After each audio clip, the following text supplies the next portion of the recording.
Good morning, everyone. I'm Kristen Maddox, the Public Information Officer for the School District of Indian River County, and we are here today for a Facebook Live session with Kyleigh Savoie, who is the Community Health Advocate for the QuitDoc Foundation in Indian River County. And today is the 1st of October, and it is Substance Abuse Prevention Month, and today we're focusing on vaping. It is also Vaping Awareness Month, and that's why we have Kyleigh here, because she is going to tell us all about the dangers of vaping and preventative measures that we can introduce to our children and different things as parents that we need to be aware of on the topic of vaping.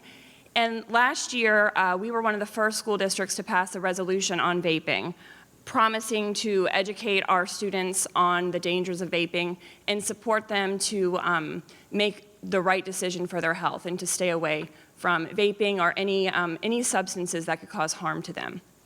So again, welcome, Kyleigh.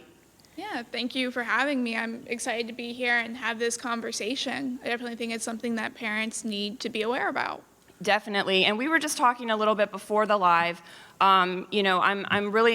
I'm excited to educate parents because there is just so much that I think we don't realize that we don't know about vaping and about the different pins and sticks that students are using to do this. So go ahead and get started and educate us, please. Yeah, I think one of the things that we need to touch on first is what exactly an e-cigarette is. And it's exactly like the name implies, it's an electronic version of traditional tobacco products. And I actually have an example here of Puff Bar, which this is a disposable e-cigarette that has definitely been more popular with the youth. One of the reasons that it's more popular is, if you are not aware, the FDA banned vape flavors in pod-based e-cigarettes. And so at the time, things like Juul, which was really popular, were no longer able to sell their flavors, which is a big marketing point for youth. A lot of youth who use e-cigarettes report that flavors are the #1 reason that they even try it. So at the time, when they banned and pulled all the flavors, there wasn't that attraction anymore. Well, the FDA ban does have a loophole. It does not include disposable e-cigarettes. It doesn't include anything that is pre-filled. So products like Puff Bar and other disposable e-cigarettes are now able to take that market. So Puff Bar is one of the most popular. It is shaped almost like a USB flash drive. I have 2 different colors here. We have the yellow, and we also have the gray. But I mean, it looks exactly just very square shape. If you saw this sitting on a table, you probably wouldn't think much of it. You're like, oh, it's probably like a USB flash drive or something for school. Right. But that's what these are. And inside of them, they have a battery, a heating element, and then some liquid. And so what the battery does is it heats that heating element so that liquid can make an aerosol.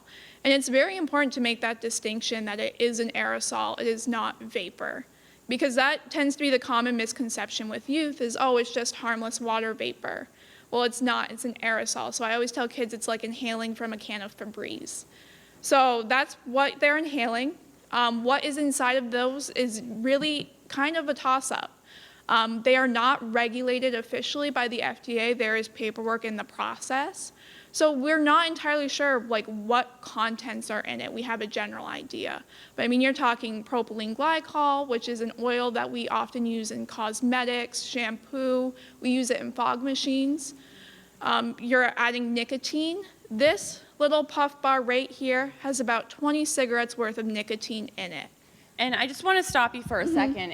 If you could pass that over to me, please, Yeah. because until just a few minutes ago, I had never seen a Puff Bar. And Kyleigh pulled it out, and immediately I could smell the flavor of it. And it's incredible because you could see how anyone or any kid would be attracted to this flavor. It smells like a type of candy. This one is pineapple lemonade. And you said that one is OMG, which is? It's orange, mango, and guava. Right. And it smells like, some type of freshener or candy that you would have. I mean, it's very appealing. Yeah, it's very sweet flavor, and that is kind of like the industry tactic, is they do that on purpose. The more appealing the packaging is, the more discreet something is, the sweeter it smells, the more likely that kid is going to be interested in trying it.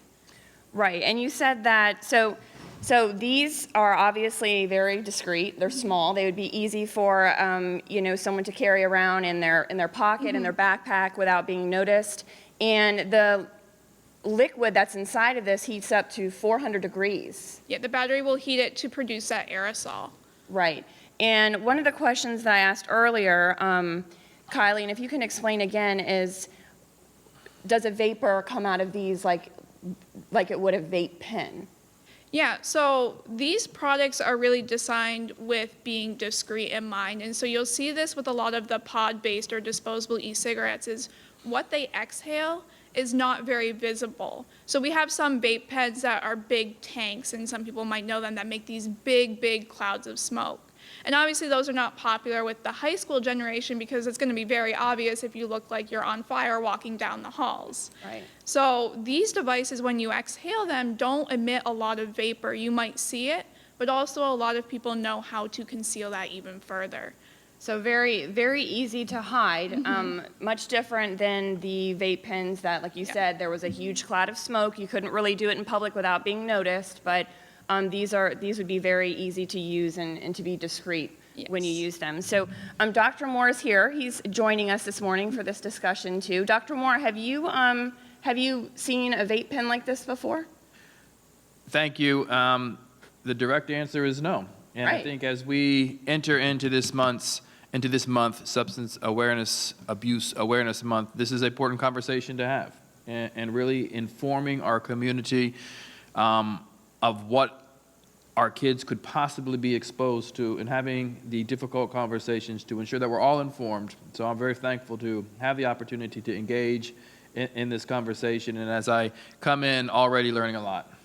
Right, and I just think that, and I keep calling it a vape pen, it's not, it's a puff bar, and it just goes to show you that, Dr. Moore and myself, we're adults, and we don't know much about these, and we haven't seen them before, but our kids do, and Kyleigh, that's why you're here with us today, so please continue on. Yeah, and I think one of the important things to highlight is it really is a nationwide problem. It's nationally, we're looking at about 1 in 3 high school students who use an electronic cigarette. That's what the CDC found in 2019. In terms of Florida, we are looking at about 1 in 4 high school students. And in Indian River County, it is 18% of youth ages 11 to 17 who are currently using. The rate of ever tried is up at that 1 in 3 number. So we're looking at 33% of even just trying it once. So it's a really important conversation to have because we were such at the forefront of tobacco prevention, especially here in Florida. We got our youth cigarette usage rates all the way down to 3%.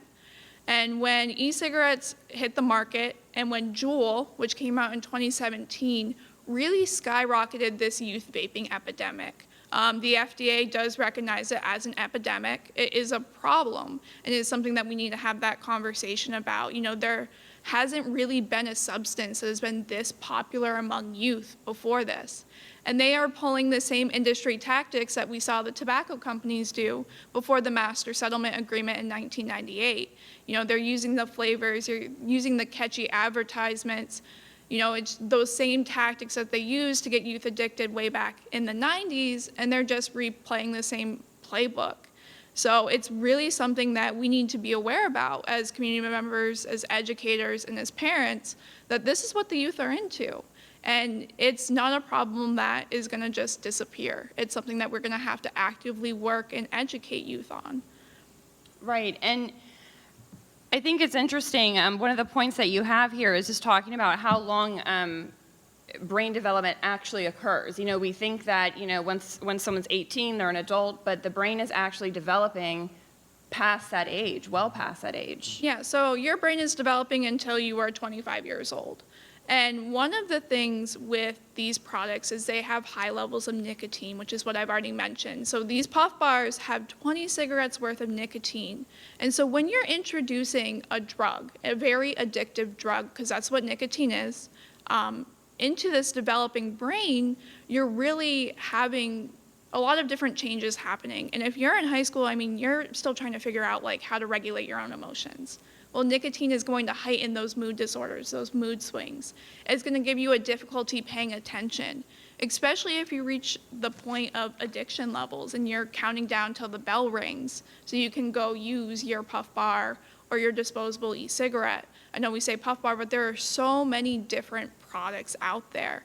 And so it's just something that is not safe for youth, period, because of the nicotine in it. It is really detrimental to your developing brain. Right, and you said that each puff bar has the same amount of nicotine as about 20 cigarettes? Yes, 20 regular cigarettes. And there's approximately 200 puffs per puff bar. Yes. And I know I was asking, well, how many puffs would the average person take? And you just said it depends on that person. It depends on your tolerance to the nicotine as well. Yeah. Dr. Moore, do you have any questions? So for Kyleigh, as we really dig into this topic, and I'm sure you were informing all of us, just not Ms. Maddox and myself, in addition to the systems of support that are in the school counselors, campaigns to bring about levels of awareness, where are things or where are opportunities within our own county to reach out and find help? Yeah, so obviously the first thing that anyone can do is just make sure that you are educated on the issue. I mean, we're only going to touch, the surface, but the CDC has a lot of great information and resources, and so does an organization called the Truth Initiative. So those two are really like the baseline of, support. We have a lot of great community organizations. The Tobacco Free Partnership of Indian River County, it meets on the first Wednesday of the month at 9 a.m. They are actively working on addressing this problem through policy change. So that is a great resource. And then you also have Substance Abuse Free Indian River, or SAFER. So that is another great community organization that is addressing this issue and is prepared to help parents or community members just get involved and start working towards addressing this issue. Absolutely. And as we move through this month, are there other initiatives in which you have planned or other activities that are taking place that we can inform the community? Yeah, so on October 20th at 6:30 p.m., there is a vaping symposium that will be hosted by Dr. Hummel. He is the CEO of the QuitDoc Foundation, and he will be going more in depth regarding what the contents of these products look like and kind of more of the health risks, so he'll really delve in deep. There is a Zoom link available, and I believe it is on the Facebook page, but we can share that information as well. In terms of youth, we have our Students Working Against Tobacco. Their Not a Lab Rat Day will be October 21st.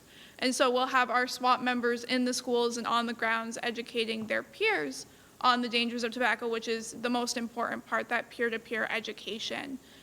So there is definitely a lot of community events going on, and love people to come out and support. Can you tell us a little bit about Red Ribbon Week and which week that is? Yes, we also have Red Ribbon Week, so that is through the schools, and we do that October 23rd to the 31st. And that is the annual national observance, just bringing, again, awareness to the issues of substance use. And it'll be another thing that our students are involved in. Wonderful. And I know that we have a lot of our principals working to organize coffee and conversation platforms at our elementary, middle, and high schools.